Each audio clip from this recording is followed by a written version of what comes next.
Glory to God. எகிப்தியரோட முதல் பேரு ஆண் குழந்தைகளை கொல்றதுக்கு முன்னாடி இஸ்ரவேலர்கள் பஸ்கா பண்டிகை கொண்டாடணும் அப்படிங்கறத தேவன் சொன்னாரு. அந்த பஸ்காங்கிறது கிறிஸ்துவோடைய முன் அடையாளம் அப்படிங்கறதுக்கு நான் ஒரு 5 பாயிண்ட்ஸ் சொல்றேன். நம்பர் 1, பழைய ஏற்பாட்டு காலத்துல அந்த ஆட்டுக்குட்டி பழுதில்லாம இருக்குதான்னு பரிசோதிக்கிறதுக்காக 4 நாட்கள் வைக்கப்பட்டு இருந்துச்சு. புதிய ஏற்பாட்டு காலத்துல கர்த்தர் மற்றவங்களால கூர்ந்து கவனிக்கப்பட்டு பரிசுத்தமா காணப்பட்டாரு.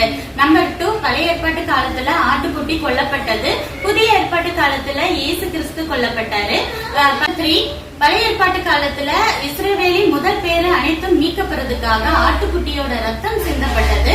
புதிய ஏற்பாட்டு காலத்துல நம்ம அனைவரும் நீக்கப்படணும் அப்படிங்கிறதுக்காக இயேசு கிறிஸ்துவோடைய ரத்தம் சிந்தப்பட்டது. நம்பர் 4, பழைய ஏற்பாட்டு காலத்துல ஆட்டுக்குட்டியின் ரத்தம் பூசப்பட்ட வீட்டுக்குள்ள இருந்தாலே போதும், பாதுகாப்பா இருக்கலாம். புதிய ஏற்பாட்டு காலத்துல ஏசப்போட ரத்த கோட்டைக்குள்ள இருந்தா போதும், நம்ம பாதுகாப்பா இருக்கலாம். நம்பர் 5, பழைய ஏற்பாட்டு காலத்துல ஆட்டுக்குட்டியோட மாம்சம் சாப்பிட்டாங்க. புதிய ஏற்பாட்டு காலத்துல கர்த்தருடைய பந்தியில இயேசுவின் சரீரமாகிய அப்பத்தை நம்ம சாப்பிடுறோம். நன்றி.